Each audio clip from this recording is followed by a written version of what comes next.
Sugeng Endalu, konco-konco sedulur kabeh.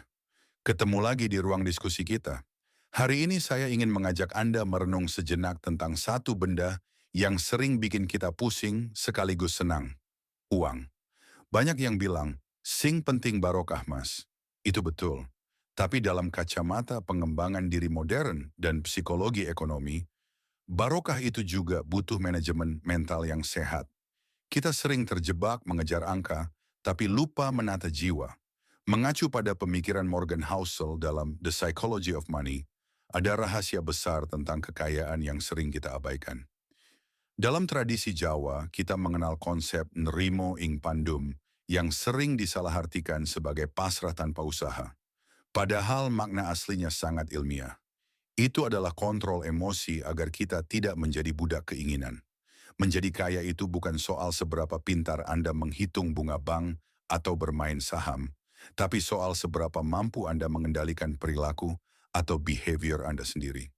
Tahukah Anda, menjadi kaya, getting wealthy, dan tetap kaya, staying wealthy, itu dua ilmu yang berbeda. Saat kita berjuang dari nol, kita butuh semangat, cekat-cekat, berani spekulasi, kerja keras, dan tahan banting. Ini selaras dengan ajaran Islam tentang ikhtiar maksimal. Tapi begitu Allah titipkan kelebihan harta, mentalnya harus ganti ke mode waspodo. Di sini kita butuh manajemen risiko, rendah hati, dan tidak lagi asal hantam. Banyak orang jatuh miskin kembali karena mereka tetap menggunakan mental petarung saat seharusnya mereka sudah menjadi penjaga.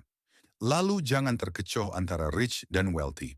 Dalam bahasa kita, ada orang yang pamer bondo, pamer harta, tapi sebenarnya tabungannya kosong karena habis untuk cicilan gaya hidup. Itulah rich. Sedangkan wealthy itu seperti ilmu padi. Semakin berisi, semakin merunduk. Kekayaan sejati adalah apa yang tidak Anda belanjakan untuk pamer. Ia adalah kebebasan waktu untuk beribadah dan berkumpul bersama keluarga tanpa rasa cemas. Terakhir ingatlah bahwa di setiap kesuksesan ada faktor luck, keberuntungan qadarullah, dan di setiap kegagalan ada faktor risk. Jadi kalau sekarang Anda sukses ojo dumi, jangan sombong, karena ada campur tangan Tuhan di sana. Dan kalau sedang jatuh, jangan merasa paling bodoh sedunia. Mungkin memang risikonya sedang hadir sebagai ujian. Tetaplah menjadi pribadi yang optimis rasional. Percaya pada janji Tuhan bahwa masa depan itu baik, tapi tetap melangkah dengan hitungan yang nyata.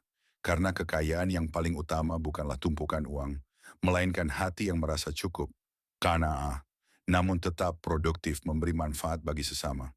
Berikut adalah referensi ilmiah yang menjadi fondasi materi ini. Housel M.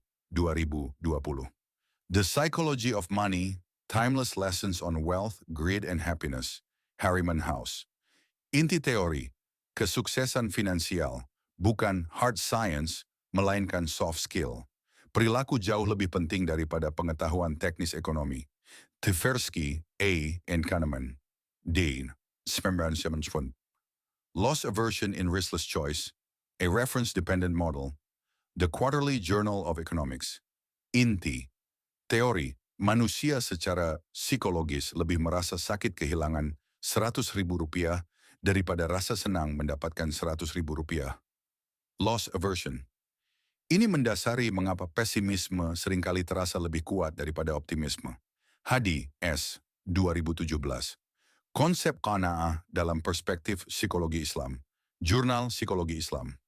Inti teori, menghubungkan antara kesehatan mental dengan rasa cukup yang secara ilmiah mengurangi tingkat stres finansial dan meningkatkan pengambilan keputusan yang rasional. Syafira, N.A., N. Simanjuntak, M. 2021. Gaya hidup konsumtif dan pengelolaan keuangan pribadi. Jurnal Ilmu Keluarga dan Konsumen. Inti teori, membuktikan bahwa perilaku konsumsi berlebihan untuk status sosial, conspicuous consumption, seringkali berbanding terbalik dengan akumulasi kekayaan jangka panjang.